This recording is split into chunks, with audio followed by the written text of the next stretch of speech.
Hola, muy buenas tardes. En este caso, mis compañeras Valentina Rodríguez, Linda Quintero, venimos a hablar un poco de todo lo que es la política fiscal y algo del modelo que iniciamos abordando el tema de las variables a tratar o los temas a tratar y a evaluar, y podemos indicar digamos que lo primero es el monto total de los bienes y servicios. Lo segundo que vamos a indicar es el monto total de estos ingresos, y lo tercero sería el nivel del empleo. También podemos indicar o hablar un poco de la utilización de estos recursos y el comportamiento de los precios. Dentro de esto podemos indicar o explicar un poco qué es el crecimiento económico, y decimos que digamos que consiste en la expansión de la producción en el mediano y largo plazo. Y por otro lado, digamos que los ciclos económicos, estos digamos que nos permiten estudiar el comportamiento o cambios de las variables macroeconómicas debido como a la expansión y la contracción en el corto plazo que genera la actividad de la producción económica. De acuerdo a esto también decimos que tenemos unos objetivos. El primero de ellos es la política económica, que también deriva del crecimiento económico y de la estabilidad de los precios. Luego de esto decimos que la distribución del ingreso y la riqueza, y abajo vendría como un equilibrio en la balanza de estos pagos. Deducimos que en los instrumentos y las políticas públicas y económicas tenemos una política fiscal, que es la rama de la política económica, que configura el presupuesto del Estado como digamos que una variable para el control y asegurar y mantener la estabilidad económica y evitar situaciones de inflación y desempleo y transferencias de subsidios y otros impuestos. También venimos con la política fiscal. Estas son las decisiones que toma el gobierno referente al gasto público y los impuestos. Esta también decimos que se sustenta en la intervención del Estado de la economía, pero que a su vez también con el propósito de impulsar el crecimiento económico y en general de mantener como estable digamos que todo lo en la economía. Por último tenemos la política fiscal. Esta tiene digamos que la asignación de todos los recursos determinada por el mercado y el Estado o ambos. También dice que la provisión de los bienes públicos, salud, vivienda, defensa nacional, digamos que etcétera, entre otros, pero digamos que esta conlleva tener en cuenta la distribución y el ingreso de la riqueza. Busca también mejorar una relativa en los segmentos más pobres y desea distribuir como los ingresos de los grupos más fuertes dentro de la población. Decimos que la estabilidad del poder compra de la moneda y su equivalencia internacional, y busca cómo reducir las fuerzas inflacionarias y o revisadas por la economía. Muchas gracias. Mi nombre es Linda María Quintero y les voy a presentar qué son los instrumentos económicos. Digamos que el principal es el presupuesto del Estado, que este consta de ingresos públicos que corresponden al dinero en forma de impuestos, de tasas, de ingresos patrimoniales. Digamos que esas son las empresas públicas y el endeudamiento.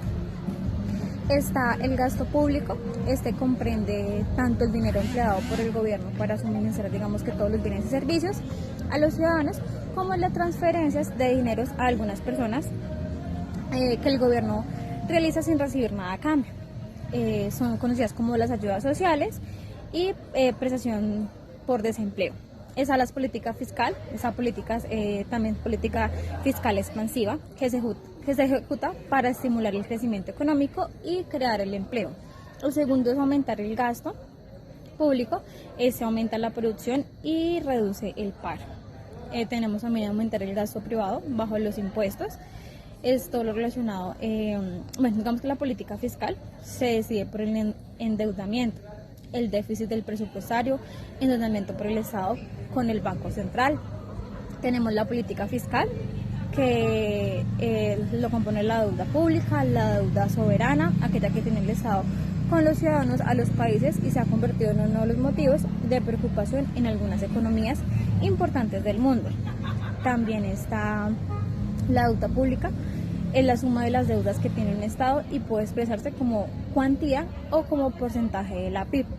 El Tesoro emite títulos de deuda de deuda, los llamados valores del tesoro, que pueden ser bien sea bonos del tesoro, letras del tesoro u obligaciones al ser adquiridas por los bancos particulares o sector externo que conforman, digamos, que la deuda pública o la deuda del Estado.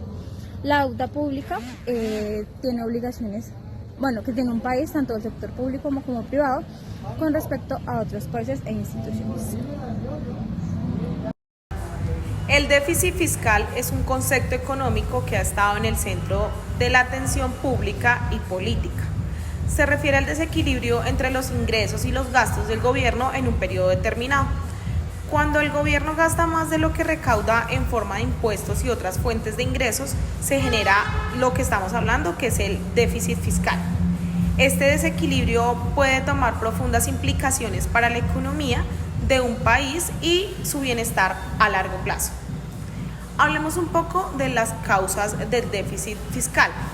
La primera de esas causas es el gasto excesivo del gobierno.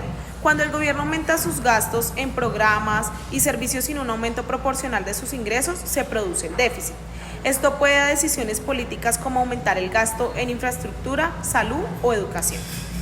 Como segunda medida está la reducción de ingresos, debido a una desaceleración económica, reducción de impuestos o evasión fiscal.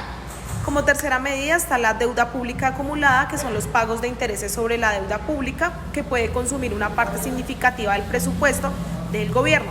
Y como cuarta medida están los ciclos económicos, que se habla de, durante un periodo determinado, disminuir mientras los gastos del programa de bienestar social aumentan. Hablemos de las consecuencias del déficit fiscal. Una es la deuda de crecimiento, es donde hablamos de el gobierno toma prestado el dinero, que esto conduce a un aumento de la deuda pública.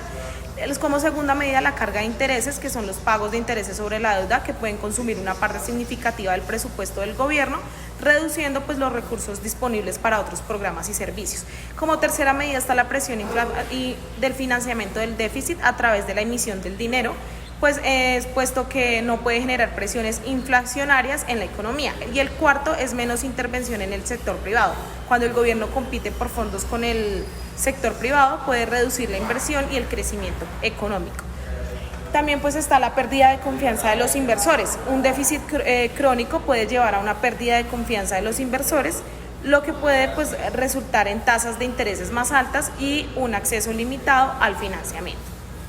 Hay para todo este déficit unas soluciones. Una de las soluciones puede ser el aumento de impuestos, la reducción de gastos, el crecimiento pues económico, las reformas fiscales y también pues el control de la deuda.